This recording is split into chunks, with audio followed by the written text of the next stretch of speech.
Hi folks, I'd like to talk about isomers in this video. I'm going to draw a little flow chart and then we'll do some examples of this. Now don't get too confused by this, I'll walk everyone through this to start off.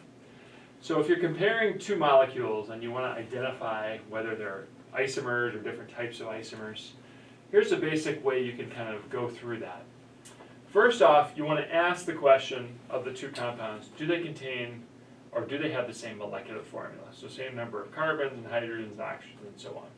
If the answer is no, they're unrelated in any way, they're not isomers. However, if they do have the same molecular formula, then they are going to be isomers. Okay? So if that's then the case, if they are in fact isomers, then we need to ask our next question. Are the atoms bonded essentially in the same connectivity or the same order on the molecule? If the answer is no, let's say the methyl group's coming off the 2 carbon in one and off the 3 carbon in another, these would be considered constitutional isomers. They are definitely related, they are isomers, but their connectivity is in a completely different order. However, if the answer to this becomes yes, this now introduces this concept of stereoisomers. So if the answer to this one is yes, the molecules are stereoisomers, meaning they have different three-dimensional connectivity. So off of this, what we can ask is, are the molecules, are they non-superimposable mirror images?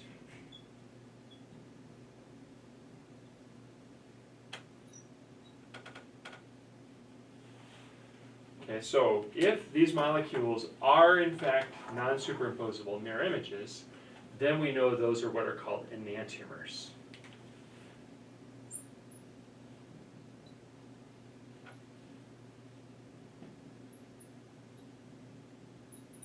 Okay, and we talked about what that definition was in a prior video. Those are non-superimposable mirror images. However, if the compounds are stereoisomers, but they're just simply not mirror images of each other, then those are a special new type of isomer.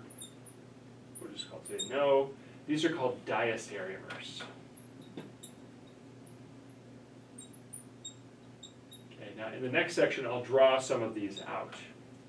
Okay, so again, when you're going through trying to identify whether a compound is in fact an isomer or not, just look at the questions. Okay, we have this question here, same molecular formula. Okay, it's yes. Then you ask, are they connected in the same order or connectivity? And if the answer is yes, then it means that they have to be one of these types of special stereoisomers. And then the last question you'd want to ask is, are they non-superimposable mirror images? So in this next section, again, let me just do a couple examples. So let's look at a couple examples and see if we can apply that flow chart in the previous part of the video. So first off, let's look at the top two here, and let's identify whether these are isomers or what type of isomer. First off, let's identify the molecular formulas. So in this first one, C5H12. So 5 carbons, total of 12 hydrogens. This one over here, C4H10. So because the molecular formulas of these are not the same, they are not isomers. Okay, and you might have expected that. This is pentane, the other one is butane. So they are not isomers of each other. The next example, okay, let's go ahead and we'll list out the molecular formulas here. This is C6H14.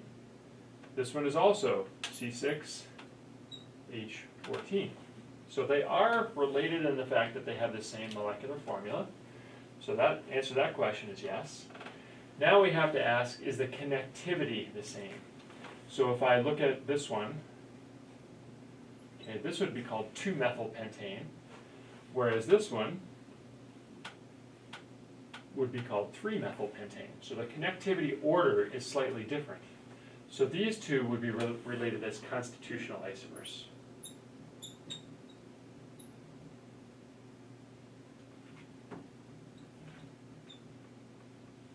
Okay, they have different superconductivity, but again, the same molecular formula. Now this last one, let's take a look at this one. This one looks almost identical except in the fact that I have one of these with an OH coming out of me, the other one going back. But let's just verify. This has C4, H, let's see, we got 3, 4, 5, 6, 7, H10, and then O, we have 1. This is also C4, H10, O1. So they both have the same molecular formula. They essentially have the same connectivity, so they definitely are related much more than just constitutional isomers. These fall into the class of being a stereoisomer. So now what I have to ask is, are these mirror images of each other? And in fact they are. So if I draw the hydrogen in here, it might show up a little bit better. These are in fact chiral carbons, and I've drawn the mirror image of each other. So these two are actually related as what are called enantiomers. First off, they would be classified as stereoisomers, but then there's this subclassification. If they are non-superimposable mirror images, they're classified as enantiomers.